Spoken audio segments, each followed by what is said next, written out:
Hey,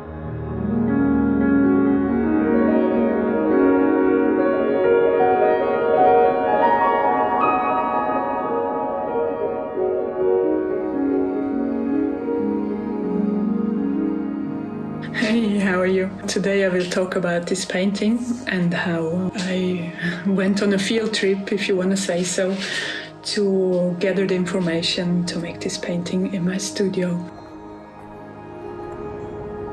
The hike is very steep in the first part, so the first kilometer is about 600 meters of altitude, the elevation, but it's quite varied, so you pass a little chapel, which is very cute, overlooking the valley.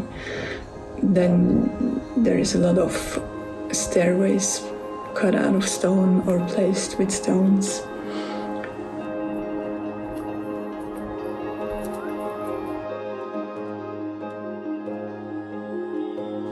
There are chestnut orchards, actually, like the Lord of the Rings, and they were maybe there already in Roman times. At least the Romans brought those trees into the Mesolcina Valley and cultivated them. So now you have those orchards everywhere where it is too steep to have animals grazing. You put those orchards.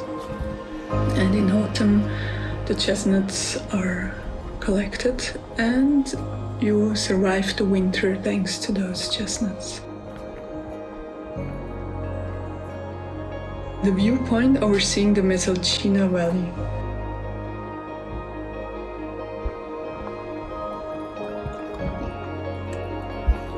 After the first very steep ascent, the vegetation starts to change from chestnut trees to beech trees to conifers. A lot of rocks, cliffs, and there is a river. In the first part it is dry because they use the water to generate hydroelectric energy, but further up it is a splendid, beautiful river full of life and full of light.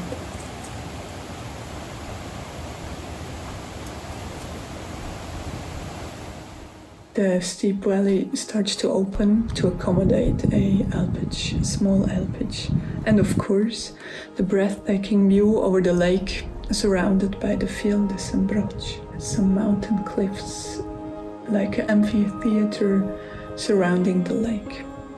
We were there very early in the morning, so it was still a long shadow cast over the lake, but the air was already filled with light particles. It was really glittering in the air as the sun slowly rised and the shadows grew smaller. It's a bit like in Terry Pratchett's Color of Magic. You feel like the sunlight is climbing over the cliffs, over the mountain tops, into the valley and filling it up with this special color, this special atmosphere. Of course, we took a picnic. I went with my family there, like that, picnicking there, enjoying the lake. I had enough time to study and painting this inspiring scenery. We try to come here at least once a year because it's so beautiful. And since I traveled lightly with my DIY push-out box, I only made postcard-size paintings or studies, and I managed to make 2 of them before we left again.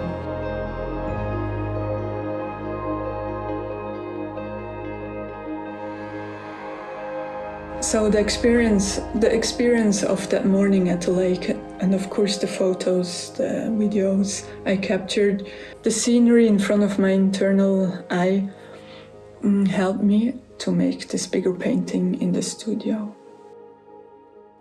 So I was able to capture the colors and the atmosphere and choose a composition where the mountains are very imposing.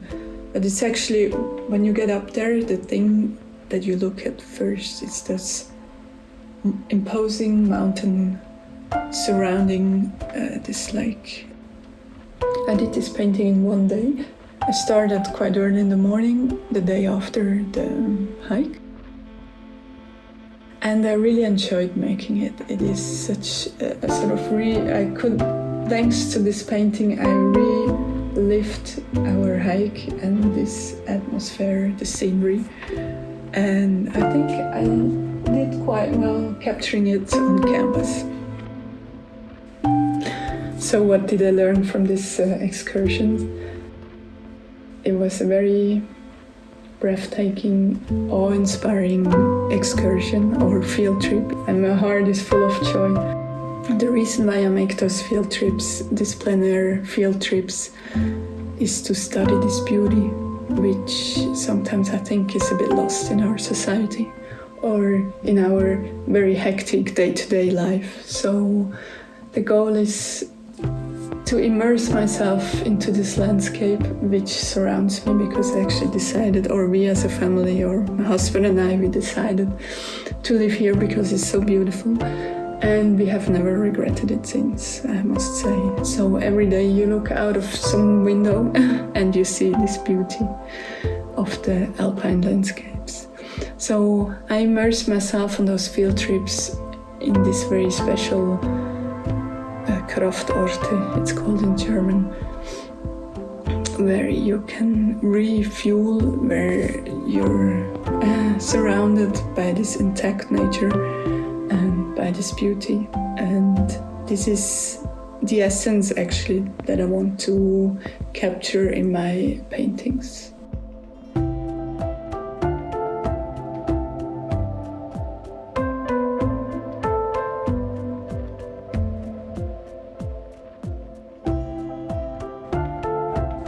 Yeah, so I hope you enjoyed this trip with me in this video, and I guess I see you, or I hope I see you in the next video. So bye bye and see you then.